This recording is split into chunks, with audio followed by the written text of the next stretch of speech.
Is this the After Show? Yeah, I just started the recording. Okay. Welcome to the After Show. The After Show.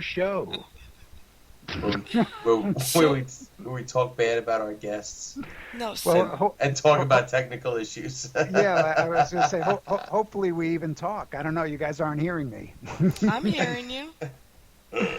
Isn't that something? Now that the show is over, I don't have mic issues? Yeah. That is True funny. Ghost Stories. And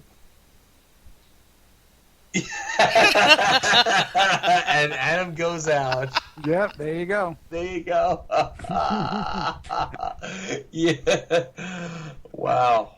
Yeah. Did you hear what I said, or did it cut out? No, I just heard you go, True Ghost Stories. I said True Ghost Stories, a truly haunted program. Oh, we missed that whole part. See that? The spirits didn't want us to hear They it. didn't want us to know. Wow. I don't know how good this recording will be tonight, guys, with the issues we're having.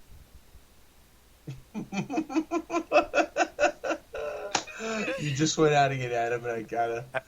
Again? But it's great because it's every time you're going to make a big announcement, it comes Wow. out. That's Well, weird. that one was for Ed, letting everyone know he was an incredible guest. Yes, he was. Yes, he was. What did you He guys was. think of that tonight?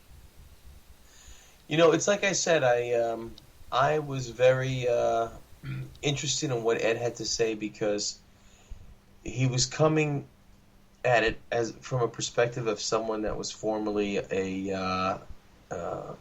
basically a denier or a skeptic in the afterlife and the paranormal, and the things that he said convinced him and changed his mind.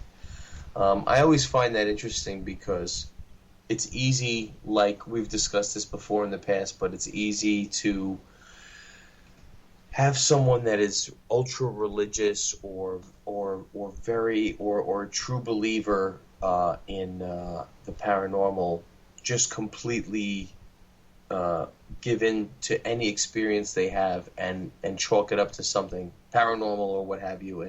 And coming from Ed, coming from the perspective of somebody that was a skeptic, I thought it was very interesting to hear how it affected his life, it affected his relationship with his wife, it affected his neighbors, and it was just I just thought it was really, really cool stuff to listen to. Absolutely. And I also appreciated the time period that this took place, before technology and all of that other stuff, where it could have been some sort of hokum or nonsense or things like this. Right. Yeah, absolutely. It's and he didn't tell us anything that was so far fetched. He didn't tell us there was pictures flying off the walls or anything. It was more. Mm-hmm. I actually find that I guess interpretation of spiritual experiences being more on the emotional or physical level, where Ed was trying to say it wasn't so much like, he did say that he witnessed an apparition, but he said most of the time it wasn't so much about witnessing an apparition or things flying off the shelves, but it was about mood changes that he would experience or enhancements. What about his sister, though? She was actually... Well, she actually, and that to me is almost a story in itself, where he says that his sister basically was driven to the point of suicide and death. Yeah. I think the dog story was pretty frightening. Oh, yes. Yeah. When the way he described the dog as being, something loyal, something pretty strong and hardy that would get in front of a bear for him. Right. And here this thing is up on the bed, shaking and barking like crazy, staring at the door. That's pretty freaky. Oh, yes. That dog saw something. Mm-hmm. Well, yeah, sure. that's just so much more interesting because that animals are usually more aware of things that we are not even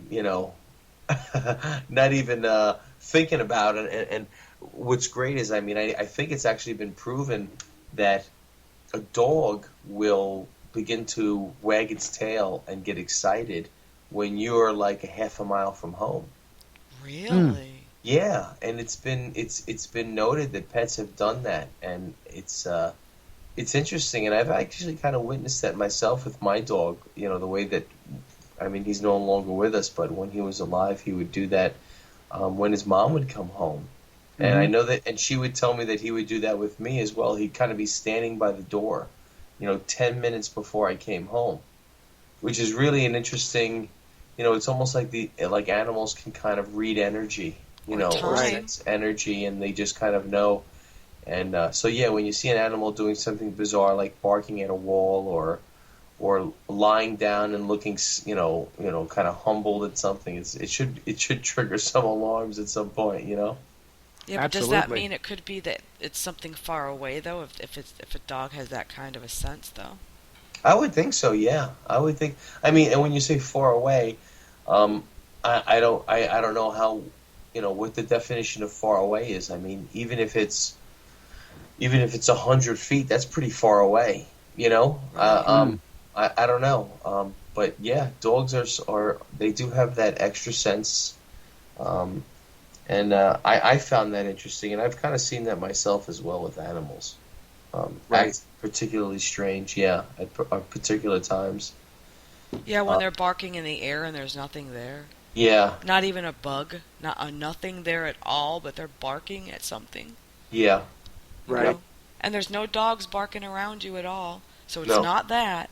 So what are they barking at? Yeah. And I think it's safe to say that animals are not paranoid, so it's pretty, so you could say really. That, right. They're not inflicted with the same emotional nonsense we are. Right. They're not just standing there barking because they think they heard something. They probably heard something, yeah. So, That's funny. So that was a great guest tonight, gentlemen. Yeah, I like that, and I look forward to next week, Adam, because we're going to have a guest on, Christopher Richmond, and Christopher is into witchcraft. Ooh. And the paranormal. So I'm very interested because, we talk about the afterlife with a lot of people that have Christian, religious Christian backgrounds, and yes. I would find it interesting to discuss the paranormal with somebody that doesn't follow that same faith and see what their perspective is on what they're experiencing, why they're experiencing it, and, why the spirit world that they are discussing with us doesn't follow the rules of the religious, spiritual world we've heard of before. Do you see where I'm coming from? Yeah, I think this is going to be a fantastic ride next week. Yeah. Do you both believe in witches? Well, I think there's plenty of modern-day witches running around. Yeah. I mean, when you say, do you believe in witches, are you saying to us, do we believe that, because I believe that there are witches and people that are Wiccans and that they practice witchcraft, but if you're asking me, do I believe that they could perform magical spells? Is that what you're saying? Yes, do you? No, I don't. That's honest. Yeah, I don't. What I do believe has happened is I believe that people who believe in witchcraft can be mentally affected if they believe something is happening to them. So if you have someone that believes in witchcraft, and they believe that a witch or a Wiccan or someone has cast a spell or a curse on them. Placebo effect. Right. I really believe it, that they will just convince themselves that they are victims to this, and what they believe is happening to them will happen to them. I've seen it a lot, and Adam, I don't know if you've seen it, but I've seen it a lot in the Hispanic community with the Santeria stuff. Right. And they buy into that 100%. And all you have to do is tell them that something is happening to them, and if they believe that it's being cast by an evil spell, they will convince themselves that it's happening. So, well, I mean, if you think that, then you might as well think that about hauntings as well, though. Wouldn't you? Yeah, I do. Well, Sherry, that's why I'm trying to get to the truth here. I want proof and evidence. You know what I mean? Yes. You want to believe it. What is the motto on the True Ghost Stories poster with Adam and I? It says, True. You want to believe. We want the truth. Because we know that there are people out there that want to believe in ghosts, that want to believe in the afterlife and the paranormal. But we want evidence of it. I want to see... Amen. I would talk to people, and I love people that are passionate about it, and I love to discuss their experiences with them, but I also want the hard evidence, because everybody, like you said, we can all convince ourselves of something. True. And there are going to be people out there that are very willing to be convinced of something.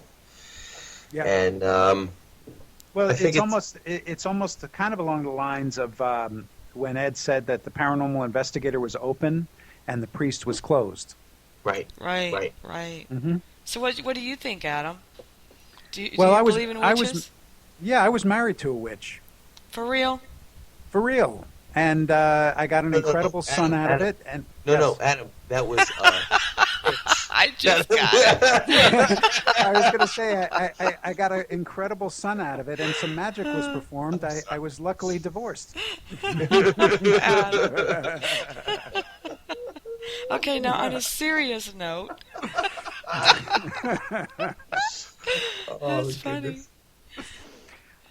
You know what? I'm currently married to a Latina, and she's not into Santeria or anything like that. But definitely, as you just mentioned, there is a respect for people who are into that, and almost a belief that you don't want to get involved with people who are into that, because things can go south on you really quick. That's a good answer. See, now I think that some people are born with special gifts, and you don't have to be a witch to be able to have those special gifts. I agree with you on that. I've run into people at psychic fairs and events and things like that where, you can just tell there's nothing really there. And then once in a while you come across somebody and you're like, wait a second, this person has... This person has what, Adam? You just went out. Something going on here. You left us in suspense. Yeah, you said this person has... No, they would have no idea of the things they're speaking to you about, other than if they had some sort of a gift. That's right. Yeah. So now we just got to prove to Thomas that there are some things out there that are unknown. Oh, I know that there are things out there that are unknown, but when people want to interpret their experiences with the unknown, I definitely want proof of that. But I do believe that there are things out there that are unknown, and the people have experienced those things, and sometimes you can't get proof, especially if it is a spiritual experience that you can't record or document. It's just something that you feel, but again, it's kind of like seeing a UFO. I strongly believe that we are not alone in the universe. Mm-hmm. But I will never say it's a fact until I see a UFO. It's a true skeptic right there. Yeah, and don't get me wrong. When I say I believe that we're not alone in the universe, I could mean like there's a fish on Saturn somewhere swimming in water that I'm not, it doesn't have to be like an ultra intelligent life form. I'm just talking about it could be a microbe or a bug or an insect or whatever that lives on another planet. I strongly believe that. But when you're talking about intelligent life, unless I see a UFO for myself, I'm always going to need proof.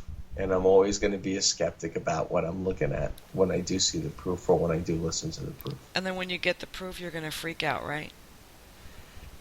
Sherry, I've said this before in our show. People don't understand that my perspective on this. If I was to find out 100% that there was an afterlife, if I was to have proof that there was life on another planet, if I saw a UFO taken off, or if I saw an alien, or if I saw a spaceship or whatever, it would change my life so dramatically. That's not something that the human brain absorbs and says, okay, let me go pick up my groceries tomorrow, and I'll talk about this later on Facebook. do you understand what I'm saying? I do understand, but these are life-changing events that would happen to me. What about the people that have had life after death experiences? I mean, you can't believe Well, their that's word. the thing. It's like, to me, I like to talk to these people and interview them, and I want to see how much their life has changed, because to me, I could not have a spirit enter my body or throw something across the room or torment me for years without that completely changing my life and my perception on what life means. I mean, Right. you know what I'm saying, Adam? I mean, you're basically telling me now that it's a possibility I will linger on for eternity, haunting some freaking family in a house for some reason because I have unfinished business, or it just opens the door to all my other questions, why and where and all that stuff. So when people say, "Oh yeah, I see ghosts all the time," and I'm working a 9-to-5 job, and it doesn't change my life. To me, it's hard for me to believe that. Right. It's hard for me to believe that. If I saw a UFO flying through and I saw an alien, I would say my mind would be blown. Humankind is not the center of the universe. We're not the only intelligent life form. There's actually an entire other world, and that exists out there. That would blow my mind. Well, don't you think that many people have tried to prove it, and people like you just don't want to believe it? I didn't say I don't want to believe it, Sherry. I want to believe it. But there's been proof. There's been videos. There's been hypnotism. There's been, I mean, you're talking 3, 4-year-old, 5-year-old kids that are talking about these past life experiences that, they wouldn't, even the parents wouldn't even know about. Right. You know what? You know what you guys need? What you both need? What's that? You need a trip to the dark side of YouTube. I'm serious. I spend a lot of time there. Really? You're going to have to share. Yeah. What do you got, man? What do you mean? What do you mean the dark side of YouTube? Yeah, really. The one that you have to sign in to watch? I have suggestions into some madness. Yeah? Okay, you have to send me some links. Send me what you got. Yeah, I will. My whole thing with, video, especially in this day and age, is that anything can be doctored. Mm-hmm. That is true. And everybody is stepping on each other's heads to try to come out with a video that looks more, right, realistic and oh, check this out, and oh, this is amazing. Remember the bear chasing the guy in the bike? That was they were trying to make that go viral, and it was obviously video. It was Photoshop. So it was just it's just, I tell you, I just really would love, for me, the most interesting thing when it comes to the paranormal is when you do interview the people that have absolutely no reason or desire to believe in the paranormal. Those are the stories I love to hear. And when it comes to UFOs, I think I really more interested in hearing when it's like ex-fighter pilots and people that were actually in the military that put their names out there, they put their records out there. They're not like, Tom Ryan living in Bloomfield, New Jersey, and here's what he sees in the sky. And, these are more believable sources, right. I think. Wasn't there a high up in the Canadian government a couple of years ago that based came out aliens or something like that? That came out and said that they knew about the existence of aliens? Something like that. And it was not like, some sort of a little bogus story. I mean, it got pushed under the rug, but it really was like a high up in the Canadian government. Yeah, I remember I heard about that, and there's quite a few people that come out about with stories like that. That's what I'm saying. What's sad is that these people that are making it up are hurting the people that have legit stuff. Yeah. you know. Yeah. And that's why we're going to do with True Ghost Stories, we're going to try our best to get legit stuff, even though half the world's probably going to think, oh, that's just made up, that's just made up. But we're going to try and change people's way of thinking, and, not everything is made up. No, got to give Right. everybody. I think everybody just needs access to video and to audio, and again, it's hard because of the way the technology is today. You could put a bunch of stuff out there, and you could record it all in a studio. You know what I'm saying, Adam? And you could just put it out there. You can go into a studio and record a ton of creepy audio, or go into a video. Just take your video and then do a little After Effects on it, and it's tough because I believe that skeptics should be skeptical, because just believing everything that you see and hear, you're going to have a lot of people that take advantage of you. But at the same time, it's kind of like a catch-22. The proof, it's hard to prove that the proof is really proof. Exactly. It's difficult. So it's almost like what you want to believe. Like I said, when I listened to Edwin, I kind of lean towards believing the guy because of his background and his insistence of saying that he had no belief. We've interviewed people before that told us, "Oh, I always believed in ghosts," or "I always," and so they almost seem like they're more prone to believing or determining that an experience was paranormal when maybe it wasn't. And when you talk to a guy like him, I tend to believe him more because he was a skeptical person, and it wasn't something that his life centered around. He just kind of said, this was something that I denied for a while, and it tortured me and it tormented me, and until I actually understood what was happening. And so here's why I believe him. More than anything else, you don't just hand the keys over to a property in a building that's an income.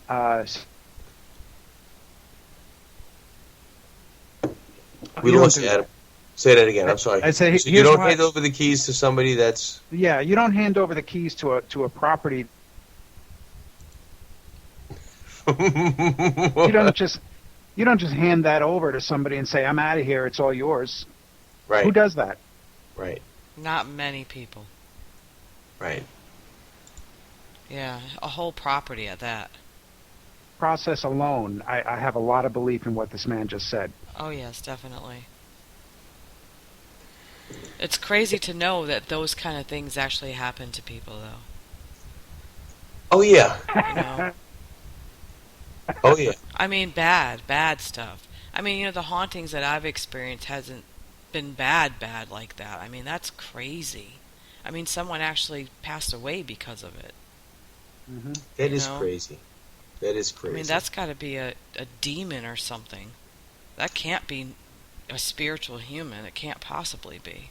I'm going to one of these weeks. I'm going to bring on a buddy of mine that volunteered with the church that he belongs to locally in New Jersey to travel to the Philippines and assist in their churches and assist in building the churches and spreading the word in the Philippines. When he went there, he said that they actually experienced one of the villagers who was possessed.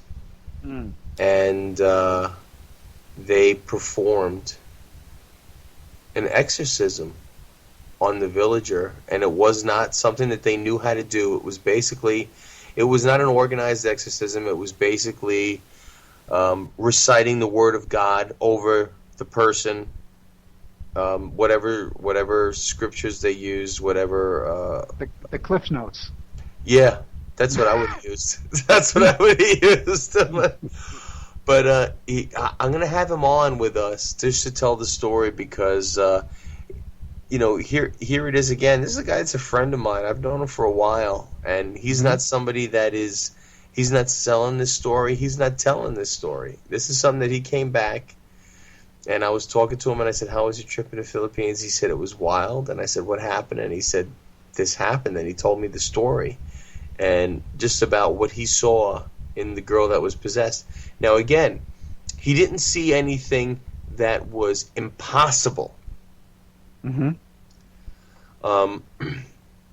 But it's kind of similar to what my dad used to say when he went to the Baptist churches when he was a kid. He used to go to the Baptist churches just to watch them, because he said that as far as you could tell, these people were filled with the Holy Ghost. Right. They would go nuts. My dad was like, he would see people talking in tongues and flipping over on their backs and going nuts. Mm-hmm. He said he would love to go to Baptist churches just to watch that. And so I guess that's what I'm talking about. Even if a person, you want to be skeptical enough, I do believe that the human mind and the human psyche is powerful enough to convince you also that you are experiencing something that you might not be experiencing. Absolutely. I do you agree. remember Peter Popoff? He was an evangelist years ago. He ended up being outed. He had an earpiece, and his wife was actually feeding him information of people who were in the audience, and Yes. Wow. they believed. I said those people who stood up when they were called by him had full belief in his power. Yeah. Wow, that's Yeah. crazy. It was amazing. It was amazing. I watched some videos on this. There was a guy who literally like walked across the room. That Popoff broke his cane. The guy couldn't even stand when he first got up. And he put his hand on him and healed him, and the guy was running around the room. There were Because women who power had of immediately suggestion. passed out. Yeah. Amazing. Wow. Your friend, the sort of like the spirit inside of them, and it was the power of that suggestion. Popoff was a fraud, but those people believed. And it was enough. I mean, it's almost the same when they say, if you're in the hospital recovering from surgery, it's those people, the strong fighters, are the ones that want to recover. They believe they want to recover and be strong again. And they say that's so important to healing, especially for older people. If you have grandma that's 80 years old and she fell outside on the ice, but she wants to recover and she feels like she wants to live and she has something to look forward to, usually she'll recover. But if you have that grandma that's old enough and she doesn't feel it anymore, she doesn't fight, she doesn't try. And Right. I believe it. I believe that. I think ultimately our brains are a heck of a lot more powerful than we realize. I agree 100%. I agree with that. And powerful to the extent that I think that our brains are probably capable of doing things we couldn't even fathom. Like, Right. can you make things move? That's a good question. Exactly. That's a great question, but I would not doubt it.